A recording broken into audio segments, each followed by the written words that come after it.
Hello guys, মাফিস লাইফস্টাইলে তোমাদের সকলকে আরো একবার স্বাগত জানিয়ে আজকের ভিডিওটি কিন্তু শুরু করছি। তো আজকে আমি কি ভিডিও তৈরি করতে চলেছি সেটা নিশ্চয়ই থাম্বনেল দেখে বুঝেই গেছো।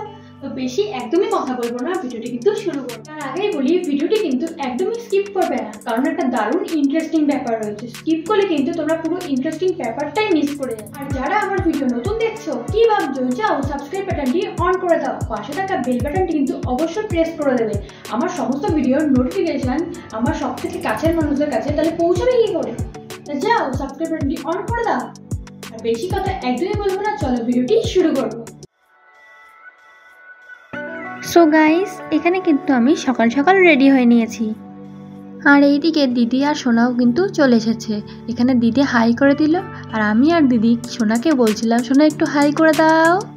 আর এখানে আমাদের বড় ভাইও কিন্তু রেডি। তো তারপরে কিন্তু এখানে ভাইফোঁটার সরঞ্জাম একটু রেডি করে নিচ্ছিলাম। কিছুটা রেডি হয়েছে আর কিছুটা বাকি, তো সেইগুলোই রেডি করে নিচ্ছিলাম। তো গাইস, আমার একটু পার্সোনাল প্রবলেমের জন্য তোমাদের সাথে ভাইফোঁটার ব্লগটা শেয়ার করতে একটু না অনেকটাই লেট হয়ে গেল, তার জন্য সরি। প্লিজ তোমরা একটু অ্যাডজাস্ট করে নিও।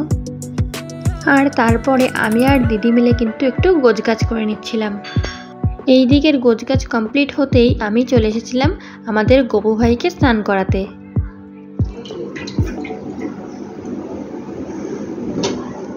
আর এইদিকে আমাদের গপু ভাই রেডি। কেমন লাগছে অবশ্যই জানিও কিন্তু। আর তোমরা কি এই জিনিসটা লক্ষ্য করেছো? আমি আর আমার দিদি কিন্তু সেম কালারের শাড়ি পরেছিলাম। আর এইদিকে কিন্তু আমাদের ডেকোরেশন কমপ্লিট। সবার আগে কিন্তু আমাদের গপু ভাই বসে পড়েছে ভাইফোঁটা নিতে। আর গপু ভাইকে কেমন লাগছে অবশ্যই কিন্তু জানাতে ভুলো না।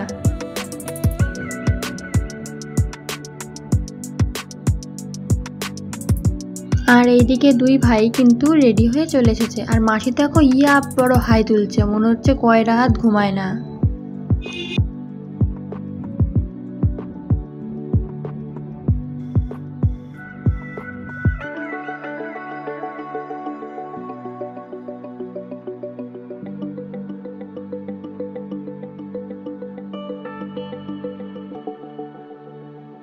তো এখানে আমি সবার আগে গপু ভাইকে ভাইফোঁটা দিয়ে নিয়েছি।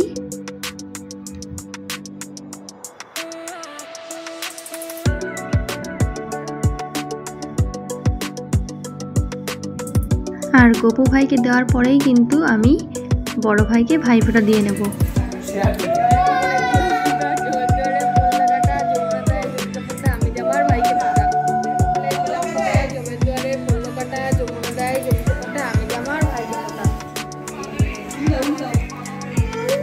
বড় ভাইকে ফোঁটা দেওয়া কমপ্লিট হলে কিন্তু আমি ভাইকে ফোঁটা দিয়ে নেব।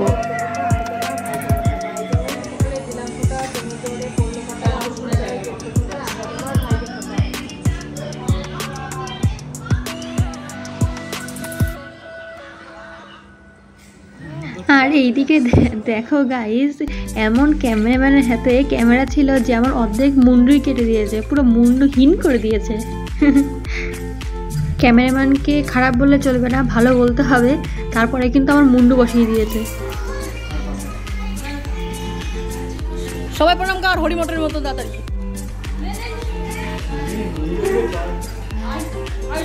আর এদিকে সবাইকে আমি ভালো করে আশীর্বাদ করে দিয়ে কিন্তু চলে এসেছি পেট পুজো করতে, কারণ খুব খিদা পেয়ে গেছিল। আর এখানে পেট পুজো করে নিয়েই কিন্তু আমরা কিছু ফটো তুলে নিয়েছিলাম। তো গাইজ, ভিডিওটি ভালো লাগলে কিন্তু অবশ্যই লাইক, কমেন্ট অ্যান্ড সাবস্ক্রাইব করতে একদমই ভুলবে না। দেখা হচ্ছে নেক্সট অন্য কোনো ভিডিও নিয়ে। আজকে মতন টাটা, বাই বাই, ভালো থেকো, সুস্থ থেকো, আর এইভাবে আমার পাশে থেকো।